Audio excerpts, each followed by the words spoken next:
What's happening, my beautiful people? Welcome back to the playbook. My name is Mike LaBelle, and I'm going to showcase the goods. We got a formation guide. If you have not subscribed, subscribe to the channel. Today, we're looking at the 4-2-3-1. And if you have questions, if you have concerns, if you want some details, I'm here to answer all of those. I'm all encompassing. Use the comment section. If you need the tactics, the instructions, all of those details, my brother from another mother, Ovi, will be delivering all of the above. His channel is linked down below. Show the man some love and some good fortune. As for the squad, let's detail the importance of certain positions before I get into the pros and I get into the cons, and I give you some of that fantastic gameplay because we perform. Boiler. For the center backs in a 4-2-3-1, you have more flexibility than in a lot of other formations just because of the defensive spacing, the defensive support. I've got Virgil, Van Dijk, and Varane, both undeniable, strong, big body type of players. 6'4", 6'3", but that is not a requirement for this formation. I want to keep that on repeat as a theme. Out wide, we've gone with Rolfo, who is phenomenal. Highly regarded, 5-star weak foot, 4-star skills. Everything is over an 80. Some folks will play her in the midfield. You can play her out wide as a winger. You can play her as a fullback like I'm doing, which I'd still recommend. 91 strength. That is not a typo. And she has the beloved trickster playstyle. Her execution. Oof. On the other side, we've gone with Frimpong. And in this formation, and this will be a reoccurring narrative throughout FC 24, but the fullbacks have to be able to facilitate. They got to be able to dribble. They're more involved in the attack than ever before. Even from an instructions or tactical standpoint, the fullbacks have been doing a lot more overlapping. I've noticed it. I'm sure that you have noticed that as well. Holding midfielders, similar to the center backs. I've got Kimmich to go with Gravenberch. What an evolution. The holding mids are like the center backs in this formation. Yes, they are key to the foundational element.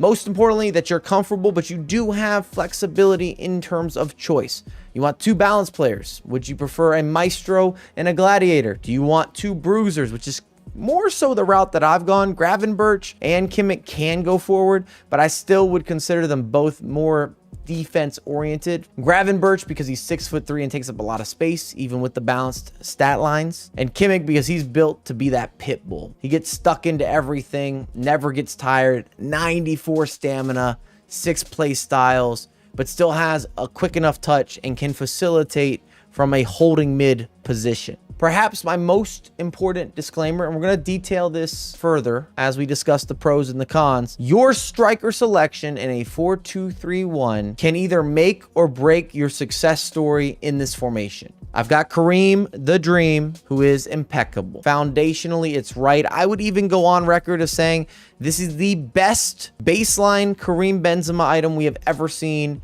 in any previous FC or FIFA installment. I'm not talking about upgrades, just the baseline. The game suits him. From passing, body type, the dribbling, being able to score outside, inside the box, converting from crosses. I'm taking a stance with the importance of your striker because he has to be able to hold up play, get out of difficult situations, give you enough versatility to orchestrate that attack, the overlapping runs, to be an actual option. I'm not going to talk too much about the central center attacking mid. It's more about the left attacking mid and the right attacking mid, which in my case, you see our wingers. That's not done by accident. If you've played this formation, then you already can foresee where I'm heading, at least the direction, generally speaking. These outside cams play much more similar to a winger. So you might as well run it up, get yourself some pace, a lot of it, extra with the burner, fuel up, diesel. Rafinha with a 91, Martinelli with an 89. They're swift, they're responsive. I need them to be. Let's showcase some of the goodness with the gameplay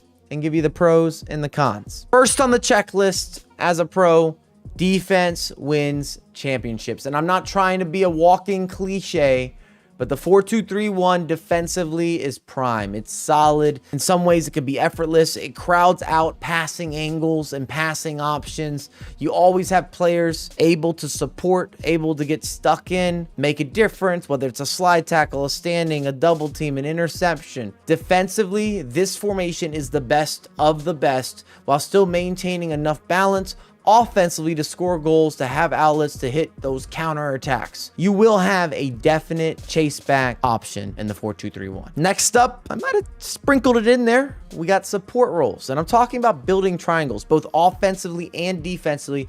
The 4-2-3-1 has that synergy, and it makes it easier to anticipate passes, to force your opposition into mistakes or into errors. You can play deep switches, or you have those short passes if you're looking for some of the move in the groove, light tiki-taka. I'm sure if you use this formation, there will be a general cosign that what I'm saying is right. Spacing, whether that's the width, the outlets, the runners. Again, with the defensive spacing, you have better margins. You can make a few mistakes or a few errors as long as they aren't major, and you're not going to give up a clear-cut opportunity to your opposition. And I can't say that about a bunch of formations, especially not in FC 24. Do you smell that? Synergy. Maybe it's an aroma. If you build the right personnel, they will be on the same page. And this formation showcases that. They attack together, they defend together. You can build completely different mechanics around the 4-2-3-1. It can look attacking, it can look defensive. You can have a high press, you can have a deep line, you can be passive, you can have heavy possession play, or you can go for those leaked out counters where you barely have any of the buildup. And last but not least of the pros, the width. Undeniable. And from my experiences thus far with FC 24, width is crucial to success. I am struggling with anything that's too narrow.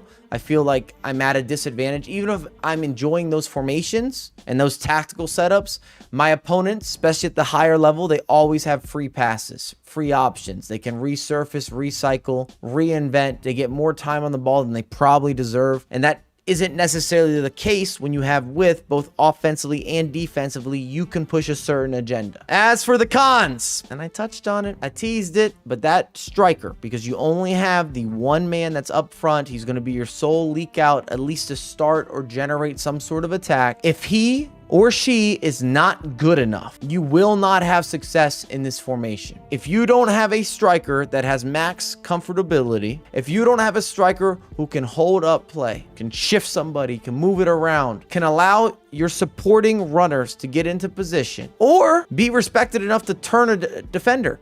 You don't want your opponent overplaying your striker or overplaying some of your attackers because they don't believe in them. They don't trust them. They're not feared. They're not scared. And this all starts with that single striker. And the other con is offensive predictability. And you got to be honest, look yourself in the mirror, have this conversation. Are you proficient enough going forward to play a defensive formation? If not, you will look predictable. Even players that have some of the additional creativity naturally, they've got that ingenuity, they got the deception. Sometimes this formation still makes those guys feel a little bit more predictable or methodical with the build-up play. The point that I'm making is if you're not offensively gifted, if you're not putting in the work on that side of the virtual pitch, this formation might not resonate with you. You could be sitting here talking about how it's too stiff. You don't find options in the final third. You're missing something in your build-up. You're not getting in behind with the quantity that you expect. This can easily be a reality in the 4-2-3-1. So I want to be completely transparent. If you're putting together this formation, I co-sign it heavy. I am a fan. In fact, going into the first weekend league, I see myself starting in the 4-2-3-1. That's where I'm at with this formation. But I want the disclaimer on record that if you are offensively challenged in general, you're likely to struggle in this formation. And if you don't have a big name, spectacular striker, someone that's overpowered to the utmost degree, you also are likely to struggle in this formation. My goal was not to scare you. I hope that you found the video helpful. If you did, drop a like, get in the comment sections, run it up for the algo. There should be a couple videos on screen as I'm speaking that have been recommended from yours truly to you. Make sure to check those out. And if you have not gone over to Ovi's video, tactics, instructions to match the 4-2-3-1, it's there as this is coming out live.